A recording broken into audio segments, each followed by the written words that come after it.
याजूज माजूज किस कौम से थे, ये एक दोस्त ने सवाल किया।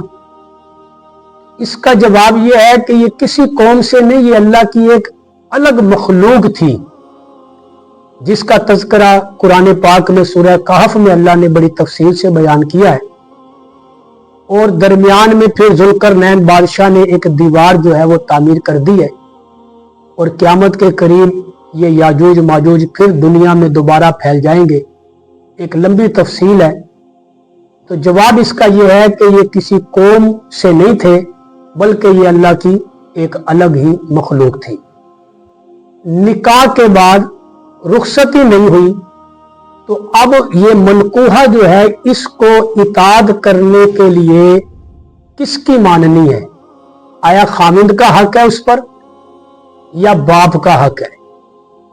तो इसका जवाब ये है कि जब मनकूहा हो गई तो बाप का हक अपनी जगह पर, लेकिन खामिंद का हक अब बाप से ज्यादा है। जब निकाह हो गया तो अब वो उसकी मनकूहा बन गई है, चाहे वो रुखसती हुई है या नहीं हुई है, तो वो खामिंद की बात को तरजीह दे अपने बाप की बात पर। लेकिन इसका मतलब ये भी नहीं कि वो बाप की नाफरमानी करे। बाप का हुक्म मानना अपनी जगह पर, लेकिन वो अपने घर वाले को, अपने खामिद को, उसकी बात को, उसके हुक्म को बाप की बात पर तरजीह दे, ताकि ज़ौजैन के ताल्लुकात अच्छे रहे और जिंदगी का सिलसिला अच्छा चलता रहे। अगर किसी ने कर्जा अदा करना था, अब जिसको कर्जा वापस करना था वो फौत हो गया, अब क्या हुक्म है कि जो अब वो कर्जा अदा करे तो किसको करे? उसके मुतालिक आप तफसील ये समझ लें कि कर्ज एक ऐसा बोझ है, या कह लें कि ऐसी जिम्मेदारी है जो माफ नहीं होती। कि कर्ज जिसने अदा नहीं किया उस मकरूज की नमाज जनाजा भी आप सल्लल्लाहु अलैहि वसल्लम ने नहीं पढ़ाई। ये बहुत बड़ी जिम्मेदारी है, इसका ख्याल करना चाहिए। अगर कर्जा जिसको वापस करना था वो फौत हो गया है तो अब कर्जा उसके वारिसों को दिया जाए और उनको बतलाया जाए कि आपके अब्बा जी की इतनी रकम मैंने वापस करनी थी, मुझे पता है, आपको नहीं पता, ये रकम मैं आपके अब्बा जी की आपके सपुर्द कर रहा हूं, ये अदा करेगा तो इसके सर से ये जिम्मेदारी उतरेगी, और अगर अदा नहीं करेगा तो ये गुनाहगार मरेगा। नमाज तहज्जुद के लिए क्या सोना जरूरी है, या नमाज तहज्जुद पढ़ने के बाद कुछ देर सोना जरूरी है फजर पढ़ने के लिए? ये दोनों बातें ही गलत है। नमाज तहज्जुद के लिए सोना कोई जरूरी नहीं है। अगर कोई जागता रहा तहज्जुद के वक्त तक तो वो नमाज तहज्जुद अदा कर सकता है।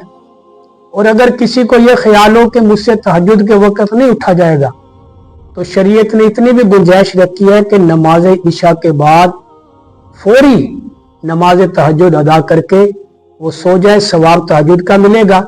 लेकिन तहज्जुद का अफजल तरीन वक्त जो है वो रात का आखिरी पहर है, जिसमें अनवारात और बरकत उतरती हैं।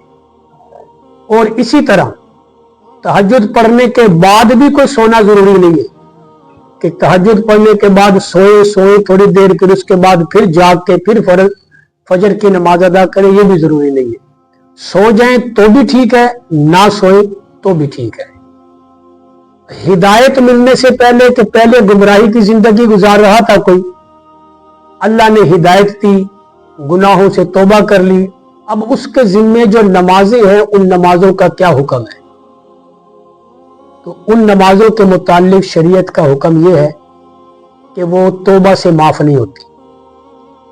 जैसे कबीरा गुनाह तौबा से माफ हो जाते हैं, लेकिन नमाजों की अगर तौबा भी करे ना कि मुझसे रह गई अल्लाह मैं तौबा करता हूं, नमाजें तौबा से माफ नहीं होगी, ये अदा करनी पड़ेगी।